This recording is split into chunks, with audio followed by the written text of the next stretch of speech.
تم اچھے لڑکے دکھائی دیتے ہو. معلوم ہوتا ہے کہ خدا نے تمہارے ہاتھ اچھے کاموں کے لیے بنائے ہیں. کبھی کبھی ایک اچھا کام کرتے وقت انسان کے ہاتھ زخمی بھی ہو جاتے ہیں. تمہیں آج کی مار کا افسوس تو نہیں؟ سلیم خاموش رہا اور ہیڈ ماسٹر صاحب قدرے توقف کے بعد بولے، دیکھو بیٹا، اگر آج تم جرأت سے کام نہ لیتے تو شاید ارشد ہمیشہ کے لیے اپنی غلطی دوسروں کے سر تھوپنے کا عادی ہو جاتا. تم نے اسے بزدل بننے سے بچا لیا ہے. مجھے امید ہے کہ وہ اس سبق کو نہیں بھولے گا جو آج تم نے اسے دیا ہے.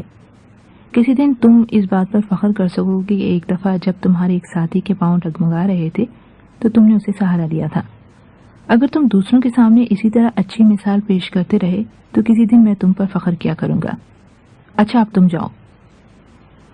ایک دن سلیم چند لڑکوں کے ساتھ نہر میں نہا رہا تھا. مہندر تیرنا نہیں جانتا تھا، اس لیے کبھی کبھی کنارے پر اگی ہوئی گھاس پکڑ کر پانی میں چند ڈبکیاں لگا لیتا اور اس کے بعد کنارے پر کھڑے ہو کر دوسرے لڑکوں کی طرف دیکھنے لگتا. کنتن لال نہر سے نکل کر مہندر کے قریب کپڑے پہن رہا تھا کہ مہندر سنگھ کو شرارت سوجی. اس نے پیچھے سے دبے پاؤں آ کر اسے دھکا دے دیا. کنتن لال نے سمجھنے کے لیے مہندر کا سہارا لیا اور اس کا نتیجہ یہ ہوا کہ دونوں لڑکھڑاتے ہوئے پانی میں آ رہے. کنتن لال تیرنا نہیں جانتا تھا، اس لیے وہ کسی حادثے کے بغیر باہر نکل آیا. مہندر سنگھ کو پانی میں ہاتھ پاؤں مارتے اور غوطے کھاتے دیکھ کر لڑکے شور مچانے لگے. سلیم اس وقت کنارے سے 5-6 گز دور تھا. وہ تیزی سے تیرتا ہوا اس کی طرف بڑھا. مہندر نے اسے قریب آتا دیکھ کر پانی کے ساتھ جدوجہد کا ارادہ ترک کر دیا. سلیم بر وقت اس کا ہاتھ نہ پکڑ سکا اور وہ ایک لمحے کے لیے پانی میں چھپ گیا. ڈوب گیا، ڈوب گیا، مہندر ڈوب گیا، لڑکے شور مچا رہے تھے. اچانک مہندر سنگھ ہاتھ پاؤں مارتا ہوا پانی کی سطح پر ظاہر ہوا اور سلیم نے اس کے سر کے بال پکڑ لیے. سلیم تیرنا جانتا تھا لیکن ڈوبتے کو بچانے کے لیے طاقت اور تجربے کی ضرورت تھی. چند غوطے کھانے کے بعد سلیم کا ہاتھ کنارے کی گھاس تک پہنچ گیا. اتنی دیر میں مجید، بلونت سنگھ اور دوسرے لڑکے درختوں سے اتر کر اس کی طرف بھاگ رہے تھے، لیکن ان کے پہنچنے سے پہلے سلیم مہندر کو خطے کے زد سے باہر لا چکا تھا. اگلے دن جب سلیم اسکول سے واپس آتے ہوئے مہندر کے گاؤں سے گزر رہا تھا تو اس نے اپنے مکان کے قریب پہنچ کر سلیم کا بازو پکڑ لیا. چلو سلیم، ماں کہتی ہے کہ اسے ضرور ساتھ لانا. سلیم نے تذبذب کی حالت میں مجید اور اپنے دوسرے ساتھیوں کی طرف دیکھتے ہوئے کہا، نہیں مہندر، پھر صحیح. مجید کچھ کہنے کو تھا کہ مہندر کی بات دروازے میں نمودار ہوئی اور سلیم اور مجید کی طرف غور سے دیکھنے کے بعد پوچھا، تم میں سے سلیم کون ہے؟ مہندر نے کہا، ماں یہ ہے سلیم، یہ ہمارے گھر نہیں آتا تھا. مہندر کی ماں نے آگے بڑھ کر پیار سے دونوں ہاتھ سلیم کے سر پر رکھ دیے اور کہا، بیٹا جیتے رہو، میں آج تمہارے گھر بھی گئی تھی. تھوڑی دیر بعد سلیم اور اس کے گاؤں کے باقی لڑکے مہندر کے مکان کے صحن میں جامن کے درخت کے نیچے بیٹھ کر بے تکلفی سے آم کھا رہے تھے. مہندر سنگھ کی بہن جو اس سے 2 سال چھوٹی تھی چند قدم دور کھڑی ان کی طرف دیکھ رہی تھی. کم سی لڑکی نے آگے بڑھ کر ٹوکری میں سے ایک اور آم نکالتے ہوئے کہا، یہ بھی بہت میٹھا ہے، لو. ساتھیوں کی ہنسی نے سلیم کو قدرے پریشان کر دیا. لڑکی نے تامل کے بعد پھر کہا، لو نا، سچ کہتی ہوں بہت میٹھا ہے. لڑکی کی ماں نے کہا، لے لو بیٹا، یہ تمہاری بہن ہے. لڑکی نے جھٹ 2 آم نکال کر سلیم کو پیش کر دیے. بس میں بہت کھا چکا ہوں، سلیم نے عذر پیش کیا. سلیم کے انکار پر بسنت نے مایوس ہو کر آم پھر ٹوکری میں رکھ دیے اور کچھ سوچنے کے بعد بھاگتی ہوئی مکان کے اندر چلی گئی. جب وہ واپس آئی تو اس کے ہاتھ میں ایک گڑیا تھی. لو، یہ لے لو، اس نے گڑیا سلیم کی طرف بڑھاتے ہوئے کہا. لڑکی کھلکھلا کر ہنس پڑے، لیکن لڑکی ان کی ہنسی سے لاپرواہ ہو کر گڑیا دینے پر اصرار کر رہی تھی. اس کی ماں نے کہا، پگلی، بھائیوں کو گڑیا نہیں دیا کرتے. جولائی کا مہینہ تھا. اسکول میں گرمیوں کی چھٹیاں ہو چکی تھیں. ایک دن سلیم گاؤں کے باہر آم کے باغ میں چارپائی پر لیٹا گہری نیند سو رہا تھا. مجید بھاگتا ہوا آیا اور سلیم کے بازو پکڑ کر جھنجھوڑتے ہوئے بولا، ارے اٹھو. سلیم نے چونک کر اس کی طرف دیکھا اور اس کا ہاتھ جھٹک کر پھر آنکھیں بند کر لیں. ارے پوستی، اٹھتے ہو یا نہیں؟ مجید کے بچے، مجھے تنگ نہ کرو. سلیم کروٹ بدلتے ہوئے بڑبڑایا. ارے اٹھتے ہو یا نہیں؟ سلیم نے جواب دینے کے بجائے تکیے میں منہ چھپا لیا. مجید نے چارپائی کو ایک طرف سے اٹھاتے ہوئے کہا، 1 2 3، اور سلیم لڑکھڑاتا ہوا زمین پر آ رہا. وہ غضبناک ہو کر اٹھا. ارے میں تمہارے دوست کو لے کر آیا ہوں. مجید نے پھر درخت کی اوٹ سے بسر نکالتے ہوئے کہا. مجھے معلوم ہے. ارے تمہارے پیچھے ارشد کھڑا ہے, ادھر آؤ, ادھر دیکھو. ارشد کا نام سن کر سلیم نے جلدی سے پیچھے دیکھا اور اس کا غصہ پریشانی اور مسرت کے ملے جلے جذبات میں تبدیل ہو کر رہ گیا. وہ آم اور گٹلیاں زمین پر پھینک کر اپنے ہاتھ جھاڑنے لگا. بھائی خوب سوتے ہو, ارشد نے آگے بڑھ کر مسکراتے ہوئے کہا. نہیں, میرا خیال تھا کہ مجید مجھے بلا وجہ تنگ کر رہا ہے. اگر تم جگاتے تو میں شاید تمہاری آواز سن کر ہی اٹھ بیٹھتا. یہ کہہ کر سلیم نے مالی کو آواز دی.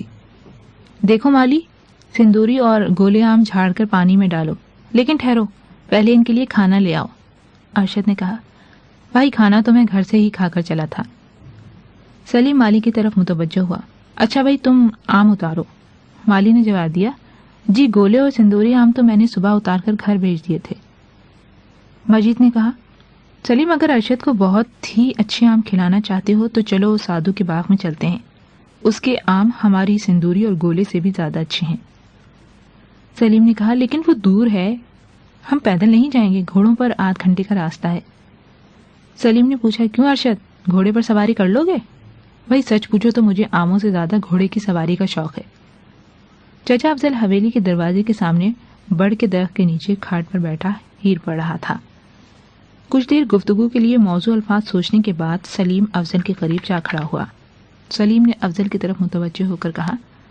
چچا جی ذرا آپ ہی گھوڑی باہر لے جاؤں. اس گرمی میں؟ خبردار اسے ہاتھ لگایا تو. اپنے گھوڑے کو دن میں 2 بار نہلاتے ہو اور میری گھوڑی میں جیسے جان ہی نہیں.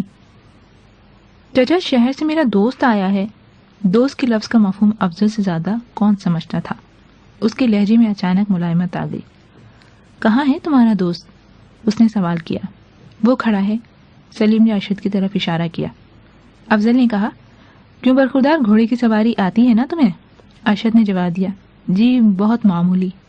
سلیم تمہیں سکھا دے گا, لیکن پہلے دن ہماری چھوٹی گھوڑی پر سواری کرنا. تم ڈاکٹر شوکت کے لڑکے ہو نا؟ جی. بھائی وہ تو ہمارے بڑے مہربان اور بھائی جان کے دوست ہیں. سلیم اپنے دوست کے لیے گھوڑے کی زین اچھی طرح سے کس لینا. باغ میں پہنچ کر سلیم, مجید اور ارشد نے گھوڑوں کی زینیں اتار کر انہیں درختوں کے ساتھ باندھ دیا. مالی سے آم لے کر پانی کی بالٹی میں ڈال دیے اور خود نہر میں نہانے لگے.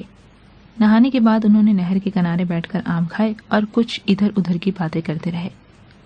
مجید کو کئی دنوں کے بعد افضل کی گھوڑی پر سواری کا موقع ملا تھا. اس نے چپکے سے اٹھ کر گھوڑی پر زین ڈالی اور اس پر سوار ہو گیا. کہاں جا رہے ہو؟ سلیم نے سوال کیا. ذرا چکر لگاتا ہوں, آؤ تم بھی. سلیم نے جواب دیا. نہیں بھائی, میں گھوڑے کو نہیں بھگاؤں گا.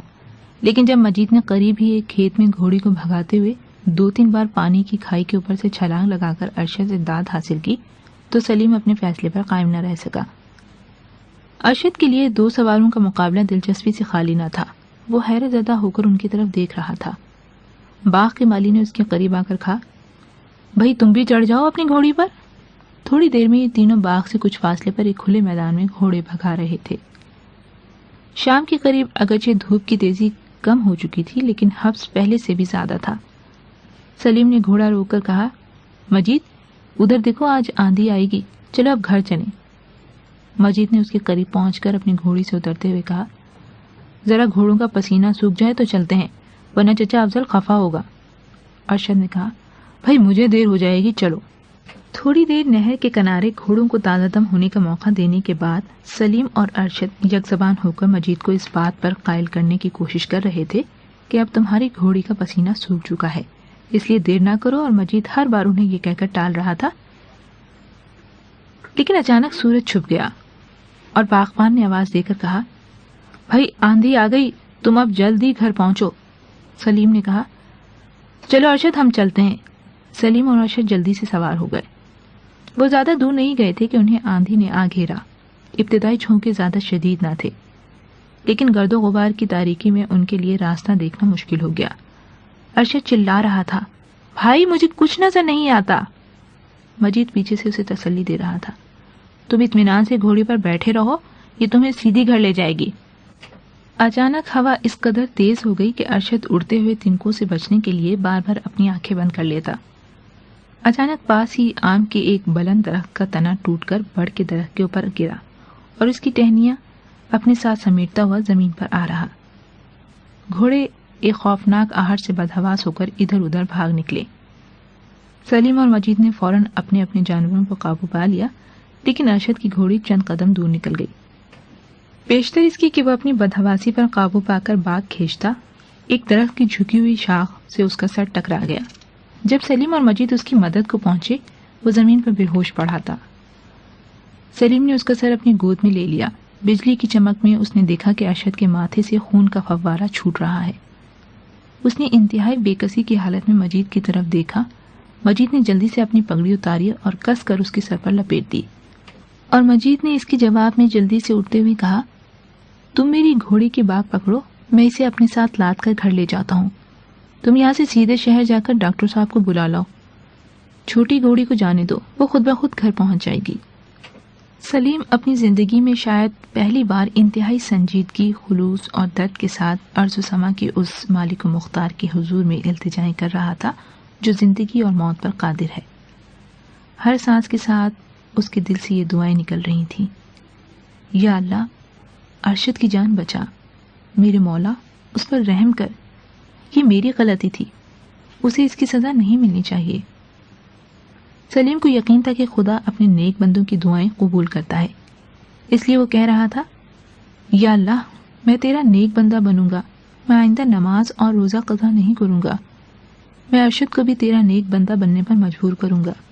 یا اللہ، اس کے ماں باپ اسے کتنا پیار کرتے ہیں، اس کا چھوٹا بھائی، اس کی ننھی بہنیں، اگر وہ… سلیم کی آنکھوں سے آنسو بل پڑے۔ ارشد کے مکان کے قریب پہنچ کر وہ گھوڑے سے اترا۔ ڈاکٹر جی، ڈاکٹر جی، سلیم نے آوازیں دی۔ کمرے کا دروازہ کھلا اور کسی نے باہر نکل کر برآمدے کی بتی کا بٹن دباتے ہوئے کہا، کون ہے؟ یہ ارشد کا نوکر تھا۔ سلیم کو اس نے ارشد کے ساتھ کئی بار دیکھا تھا، لیکن آج ایک تو وہ بری طرح کیچڑ میں لت پت تھا، دوسرے اس کی آمد غیر متوقع تھی۔ سلیم نے کہا، ڈاکٹر جی کو بلاؤ۔ نوکر نے جواب دیا، ڈاکٹر جی یہاں نہیں۔ کہاں ہے؟ سلیم نے بدحواس ہو کر سوال کیا۔ وہ یہاں سے 3 کوس دور ایک گاؤں میں مریض کو دیکھنے گئے ہیں۔ گاؤں کا کیا نام ہے؟ بڑا ننگل۔ میں جاتا ہوں، سلیم نے گھوڑے کی رکاب میں پاؤں رکھتے ہوئے کہا۔ بھائی، میں نے تمہیں ارشد کے ساتھ کئی بار دیکھا ہے، دیکھو اگر تم ننگل جاؤ تو ڈاکٹر صاحب سے کہنا ہے کہ اگر ارشد ان کے ساتھ ہے تو وہ گھر میں کسی کے ہاتھ پیغام بھیج دیں، گھر والے بہت پریشان ہیں۔ ارشد کی ماں باہر نکلتے ہوئے بولی، کون ہے غلام علی؟ جی ایک لڑکا ہے، ڈاکٹر جی کو بلانے آیا تھا، اب ان کے پیچھے جا رہا ہے، میں نے اسے ارشد کے متعلق کہہ دیا ہے۔ ارشد کی ماں نے کہا، ہاں بیٹا، یہ کام ضرور کرنا۔ جی بہت اچھا۔ جی ارشد کے متعلق آپ فکر نہ کریں، اگر وہ ڈاکٹر صاحب کے ساتھ نہ ہوا تو پاس ہی ایک اور گاؤں میں اپنے دوست کے ہاں ہوگا، میں صبح ہونے سے پہلے آپ کو اس کے متعلق بتا دوں گا۔ سلیم نے یہ کہہ کر گھوڑے کو ایڑ لگا دی۔ سلیم کو راستہ تلاش کرنے میں زیادہ دقت محسوس نہ ہوئی۔ اس 8-10 میل کے رقبے میں وہ اپنے گھوڑے پر کئی بار چکر لگا چکا تھا۔ جب وہ گاؤں میں داخل ہوا تو موسلا دھار بارش معمولی بوندا باندی میں تبدیل ہو چکی تھی۔ اس نے ایک مکان کے دروازے پر دستک دی۔ ادھیڑ عمر کا ایک آدمی دروازہ کھول کر باہر نکلا۔ سلیم نے اس کے سوال کا انتظار کیے بغیر کہا، چودھری رحیم بخش کا مکان کہاں ہے؟ اسی گلی کے موڑ پر پکی ڈیوڑی والا اسی کا مکان ہے۔ بھائی ذرا میرے ساتھ چلو، شہر سے ڈاکٹر صاحب ان کے گھر آئے ہوئے ہیں، میں ان کی تلاش میں آیا ہوں، چلو۔ دیہاتی یہ کہہ کر سلیم کے آگے چل دیا۔ ڈیوڑی کے سامنے پہنچ کر اس نے کہا، یہ ہے ان کا مکان۔ ڈیوڑی میں ایک آدمی چارپائی پر بیٹھا حقہ پی رہا تھا۔ دیہاتی نے اس سے کہا، بھائی فضل دین، ڈاکٹر صاحب یہی ہے نا؟ ڈاکٹر صاحب بیٹھک میں ہیں، اور یہ گھوڑے پر کون ہے؟ اندر لے آؤ، بارش میں کیوں کھڑے ہو؟ سلیم نے کہا، نہیں مجھے جلدی ہے، تم ذرا ڈاکٹر صاحب کو بلا دو۔ تم انہیں لینے آئے ہو؟ ہاں، ان کی لڑکی کو چوٹ آ گئی ہے، تم جلدی سے بلاؤ انہیں۔ نوکر بھاگ کر اندر چلا گیا۔ تھوڑی دیر میں وہ واپس آیا تو اس کے ہاتھ میں لیمپ تھا اور اس کے پیچھے ڈاکٹر شوکت چلے آ رہے تھے۔ سلیم نے کہا، ڈاکٹر جی آپ جلدی سے میرے ساتھ چلیے، ارشد زخمی ہے۔ ارشد زخمی ہے؟ لیکن تم کون ہو؟ جی میں سلیم ہوں، ارشد آج ہمارے گاؤں آیا تھا، وہ ہمارے ساتھ گھوڑے پر سوار تھا کہ اس کا سر درخت سے ٹکرا گیا، میں شہر سے ہو کر آیا ہوں۔ اب کہاں ہے ارشد؟ جی وہ ہمارے گھر میں ہے، آپ جلدی کیجیے۔ ڈاکٹر سلیم کے پیچھے سوار ہو گیا اور سلیم نے گھوڑے کو موڑ کر ایڑ لگا دی۔ ڈاکٹر صاحب نے سوال کیا، کیا تم ہمارے گھر میں یہ بتا کر آئے ہو کہ ارشد زخمی ہے؟ جی نہیں، ان کا خیال تھا کہ ارشد آپ کے ساتھ ہے، اس لیے میں نے انہیں پریشان کرنا مناسب نہ سمجھا۔ تم نے بہت اچھا کیا۔ افضل گھر کے چند اور آدمیوں کے ساتھ دروازے سے باہر کھڑا تھا۔ اس نے گھوڑے کی آہٹ سنتے ہی دور سے آواز دی، سلیم، ڈاکٹر صاحب کو لے آئے؟ لے آیا ہوں چچا، اس نے بلند آواز میں کہا۔ بہت دیر لگائی تم نے چچا، یہ ننگل گئے ہوئے تھے۔ ارشد اب کیسا ہے؟ خدا کا شکر ہے کہ اسے ہوش آ گیا ہے۔ یہ ان سینکڑوں التجاؤں کا جواب تھا جو سلیم نے سارے راستے خدا سے کی تھیں۔ افضل نے آگے بڑھ کر گھوڑے کی باگ پکڑ لی۔ سلیم نے کہا، ڈاکٹر صاحب، میں نے ارشد کی امی سے وعدہ کیا تھا کہ میں صبح سویرے انہیں اس بات کا پتہ دوں گا کہ ارشد کہاں ہے۔ اگر آپ رکا لکھ دیں تو میں سورج نکلنے سے پہلے وہاں پہنچا دوں گا۔ تم تھک گئے ہوگے بیٹا، ڈاکٹر صاحب نے شفقت آمیز لہجے میں کہا۔ سلیم کے بجائے افضل نے جواب دیا، جب دوست کی زندگی کا سوال ہو تو تھکاوٹ محسوس نہیں ہوتی۔ ڈاکٹر صاحب نے سلیم کی طرف متوجہ ہو کر کہا، اچھا بیٹا، میں تمہیں رکا لکھ دیتا ہوں۔ میرے تھیلے میں کچھ دوائیاں ہیں جن کی یہاں ضرورت ہے۔ ارشد کی ماں تمہیں وہ تھیلا دے دے گی، اسے احتیاط سے لے آنا۔ اگر ارشد کی ماں یہاں آنے پر ضد کرے تو اسے کہنا کہ میں کوئی 8-9 بجے گھر پہنچ جاؤں گا اور شام کو انہیں اپنے ساتھ لے آؤں گا۔ چودھری رحمت علی نے کہا، مجھے یقین ہے کہ وہ سلیم کے ساتھ آ جائیں گی۔ سلیم، تم مجید کو بھی ساتھ لے جاؤ۔ اگر وہ تمہارے ساتھ تیار ہو جائیں تو انہیں گھوڑوں پر بٹھا لینا اور خود باغ پکڑ کر ساتھ آنا۔ چودھری رحمت علی کا قیاس صحیح ثابت ہوا۔ الحد صبح ارشد کی ماں اپنے خاوند کا رکا پڑھنے اور سلیم اور مجید سے سوالات پوچھنے کے بعد بچوں سمیت ان کے ساتھ آنے پر تیار ہو گئی۔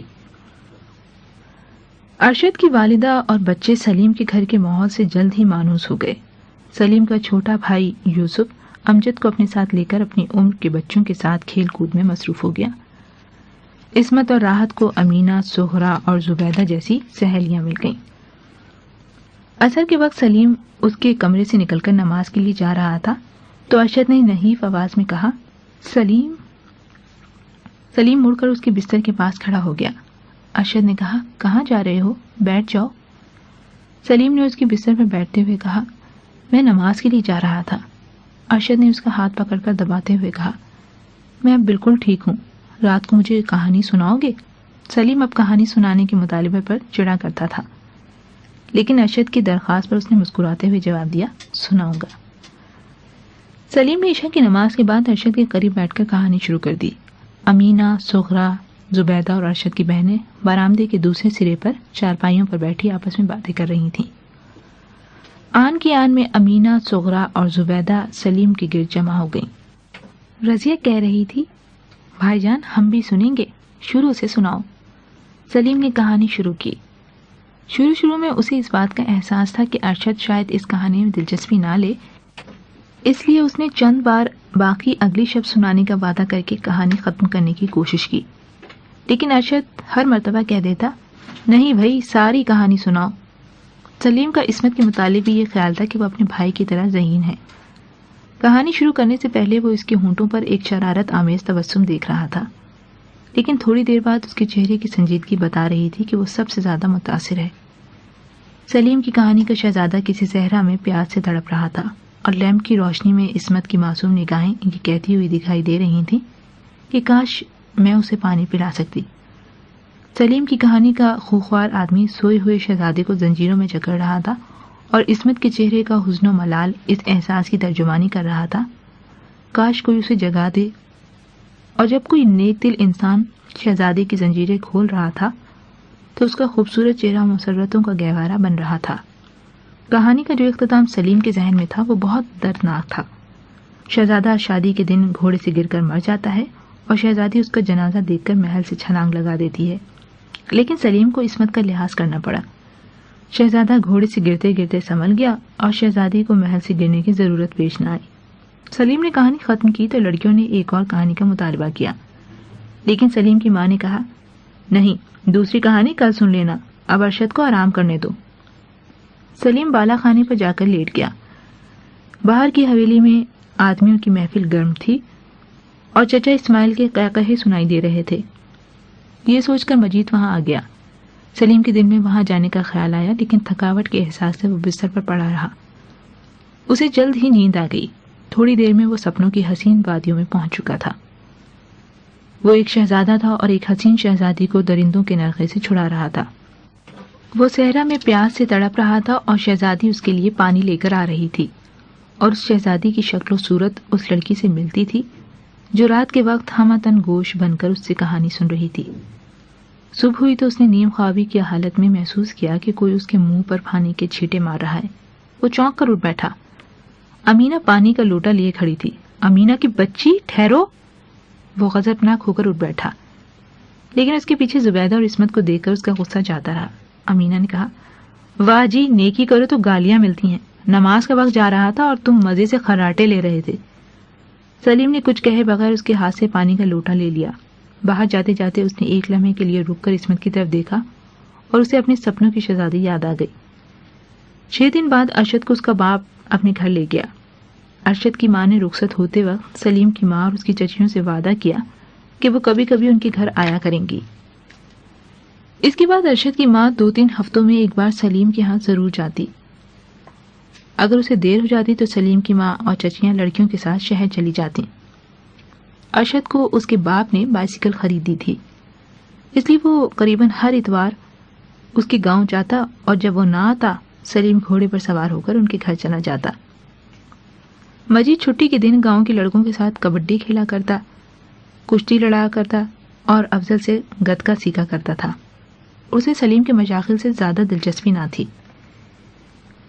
ایک اتوار سلیم گھر پر ارشد کا انتظار کر رہا تھا، لیکن وہ حسب وعدہ نہ آ سکا۔ اگلے دن سلیم اسکول گیا تو ارشد اسے فکر مند دکھائی دیا۔ اس نے پوچھا، کیوں ارشد، تمہیں کسی نے پیٹا ہے؟ ارشد نے کوئی جواب نہ دیا۔ دیکھو بھائی، پچھلے اتوار تو تم ہمارے گاؤں نہیں آئے تھے، اس اتوار کو ضرور آنا۔ ارشد نے جواب دینے کے بجائے ڈبڈباتی ہوئی آنکھوں سے سلیم کی طرف دیکھا۔ سلیم نے فکر مند ہو کر سوال کیا، ارشد کیا بات ہے، گھر میں خیریت ہے نا؟ اس نے جواب دیا، سلیم، ابا جان کی تبدیلی ہو گئی ہے، ہم پرسوں جا رہے ہیں۔ کہاں؟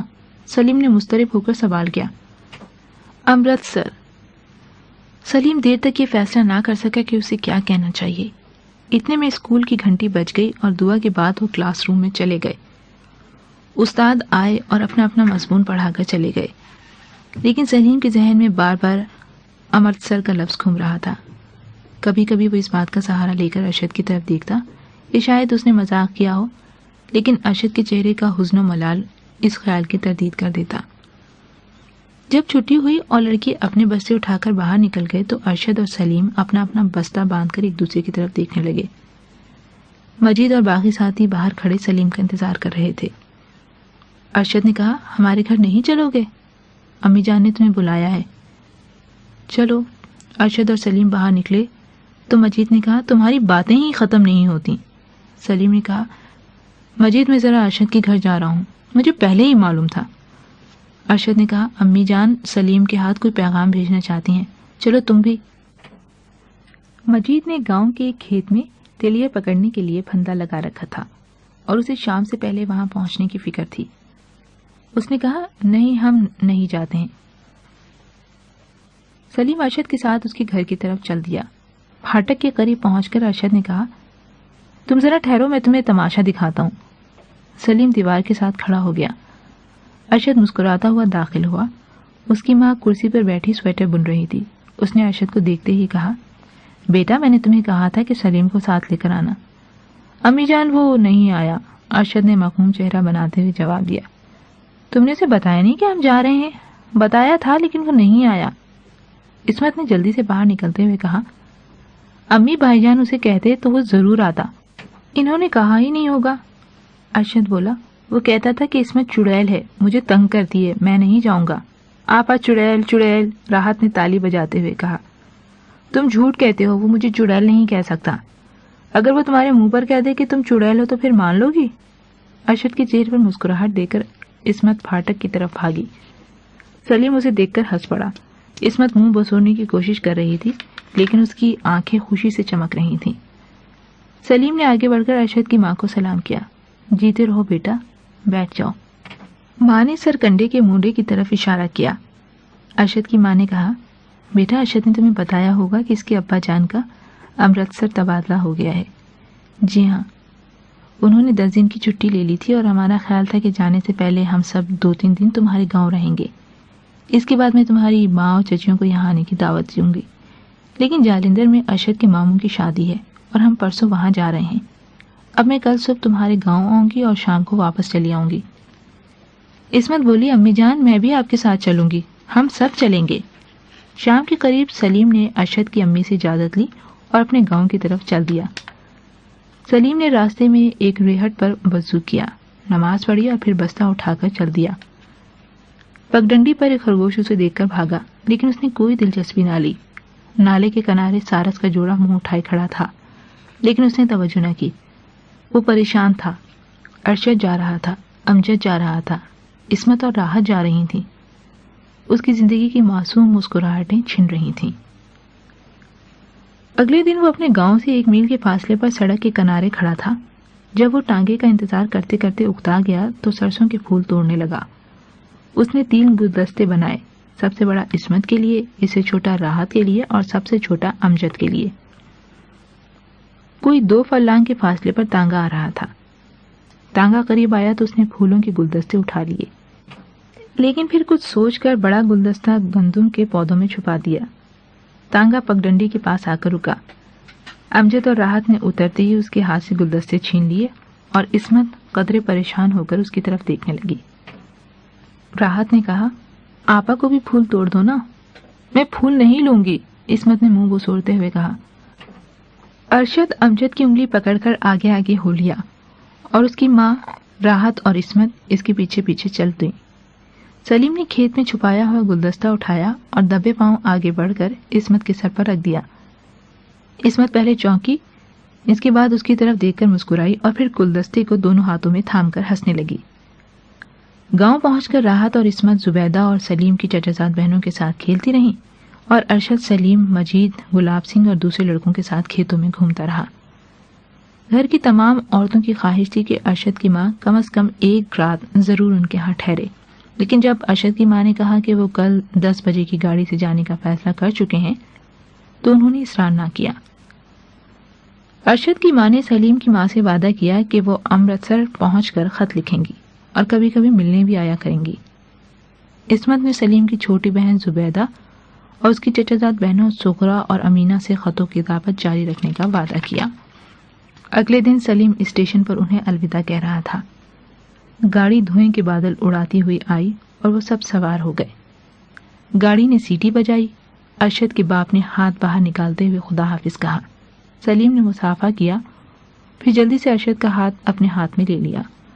ارشد کی آنکھوں میں آنسو آ گئے اور اس نے جلدی سے ہاتھ چھڑا کر منہ دوسری طرف پھیر لیا۔ گاڑی نے دوسری بار سیٹی بجائی اور انجن پھپ پھپ کرتا چل پڑا۔ عصمت اپنی اوڑھنی سے آنسو پوچھ رہی تھی۔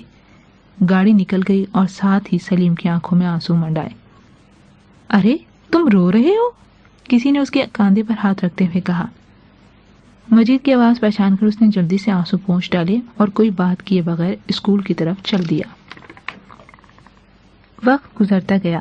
شاہراہ حیات پر زندگی کے سادہ، رنگین اور دل فریب نقوش ماضی کے دھندلکوں میں روپوش ہوتے گئے۔ سلیم اسکول سے میٹرک پاس کرنے کے بعد لاہور کے ایک کالج میں داخل ہو چکا تھا۔ مجید میٹرک کے امتحان میں فیل ہونے کے بعد فوج میں بھرتی ہو چکا تھا۔ سلیم کے گاؤں کے 2 اور ساتھی گلاب سنگھ اور رام لال میٹرک سے پہلے ہی اسکول چھوڑ چکے تھے۔ رام لال کو شہر کے کارخانے میں منشی کی جگہ مل گئی تھی اور گلاب سنگھ کاشتکاری میں اپنے باپ اور چچوں کا ہاتھ بٹایا کرتا تھا۔ پڑوس کے گاؤں میں بلونت سنگھ اور کنتن لال امرتسر کے کالج میں داخل ہو گئے تھے۔ ڈاکٹر شوکت کی تبدیلی کے بعد کچھ عرصے ارشد کے ساتھ سلیم کی خط و کتابت جاری رہی۔ اس کے بعد سلیم کو چند خطوط کا جواب نہ آیا اور خط و کتابت کا سلسلہ ٹوٹ گیا۔ زبیدہ، امینہ اور سغرا کے نام عصمت کے خطوط آتے رہے، لیکن ان کی طرف سے باقاعدہ جواب نہ جانے پر وہ بھی خاموش ہو گئی۔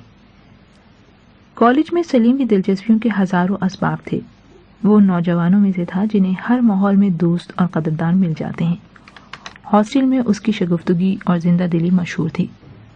طلباء کی کسی محفل میں کالج کے ذہین اور ہونہار لڑکوں کے متعلق قیاس آرائیاں ہوتی تو سلیم کا ذکر بھی ضرور آتا۔ میٹرک کا امتحان دینے کے بعد اس نے چند نظمیں اور کہانیاں لکھی تھیں جنہیں وہ چھپا کر رکھتا تھا، لیکن وہ خسائل جو قدرت کے عطا کردہ ہوں دیر تک پوشیدہ نہیں رہتے۔ سلیم نے جھجکتے جھجکتے اپنی ایک نظم کالج کے میگزین میں بھیج دی۔ ایڈیٹر نے نہ صرف اسے شائع کیا بلکہ اس کی تعریف میں ایک مختصر سا نوٹ بھی لکھ دیا۔ یہ اس کی شہرت کا آغاز تھا۔ اس کے بعد اس نے دیہاتی زندگی کے متعلق ایک افسانہ لکھا جسے نظم سے کہیں زیادہ پسند کیا گیا۔ اسی افسانے کی بدولت وہ اختر کے ساتھ متعارف ہوا۔ اختر اس سے ایک جماعت آگے تھا اور اس کا شمار کالج کے ذہین ترین طالب علموں میں ہوتا تھا۔ وہ کالج کے میگزین کے علاوہ دوسرے ادبی رسائل اور اخبارات کے لیے سیاسی مضامین لکھا کرتا تھا۔ وہ چھریرے بدن کا ایک مختصر انسان تھا، لیکن اس کی کشادہ پیشانی، بڑی بڑی آنکھوں اور بہچے ہوئے ہونٹوں میں کچھ ایسی جاذبیت تھی کہ دیکھنے والے متاثر ہوئے بغیر نہ رہ سکتے۔ کبھی کبھی کالج میں علمی، ادبی اور سیاسی موضوعات پر تقریریں ہوتی تو اختر ان میں بھی حصہ لیتا اور موضوع کی موافقت اور مخالفت میں اس کی تقریر فیصلہ کن سمجھی جاتی۔ سلیم کے ساتھ اختر کی پہلی ملاقات بہت مختصر تھی۔ ایک دن وہ تیزی سے ہاسٹل کی سیڑھیوں سے اتر رہا تھا اور اختر اوپر آ رہا تھا۔ موڑ پر دونوں کی ٹکر ہو گئی۔ اختر کے ہاتھ سے کتابیں گر پڑیں۔ اوہ معاف کیجیے، سلیم نے پریشان ہو کر کہا۔ کوئی بات نہیں، اس نے مسکرا کر جواب دیا۔ سلیم نے جلدی سے کتابیں اٹھا کر اسے پیش کی اور تذبذب کی حالت میں اس کی طرف دیکھنے لگا۔ اختر نے کہا، آپ کہاں جا رہے ہیں؟ میں لیٹر باکس میں خط ڈالنے جا رہا تھا۔ بھئی اگر تکلیف نہ ہو تو ایک خط میرا بھی لے جاؤ، میں نے کل سے لکھ رکھا ہے، باہر نکلتا ہوں تو یاد ہی نہیں رہتا۔ بہت اچھا، لائیے۔ سلیم اختر کے پیچھے اس کے کمرے میں داخل ہوا۔ اختر نے میز سے خط اٹھاتے ہوئے کہا، غالباً کالج میگزین میں آخری مسکراہٹ کے عنوان سے آپ ہی کا افسانہ شائع ہوا ہے۔ جی میں نے یوں ہی لکھ دیا تھا۔ مجھے آپ کی طرز تحریر بہت پسند آئی ہے۔ افسانے کا پلاٹ بھی بہت دلکش تھا، لیکن مجھے سب سے زیادہ اس کے وہ حصے پسند آئے جن میں آپ نے گاؤں کے مناظر پیش کیے، شاید اس لیے کہ میں گاؤں کی زندگی سے قطعاً ناآشنا ہوں۔ دیہاتی زندگی کے متعلق آپ نے اور بھی کچھ لکھا ہے؟ سلیم نے کہا، گرمیوں کی چھٹیوں میں میں نے ایک مضمون لکھا تھا، اس کا عنوان ہے میرا گاؤں۔ وہ کافی طویل ہے، آپ کو کبھی فرصت ہو تو میں دکھاؤں گا۔ بھائی میں ضرور پڑھوں گا، اگر آپ کے پاس ہے تو ابھی دے دیجیے، میں اس وقت کوئی کام نہیں کر رہا۔ سلیم نے قدرے پریشان ہو کر کہا، مجھے ڈر ہے کہ اس میں بعض واقعات ایسے ہیں جنہیں پڑھ کر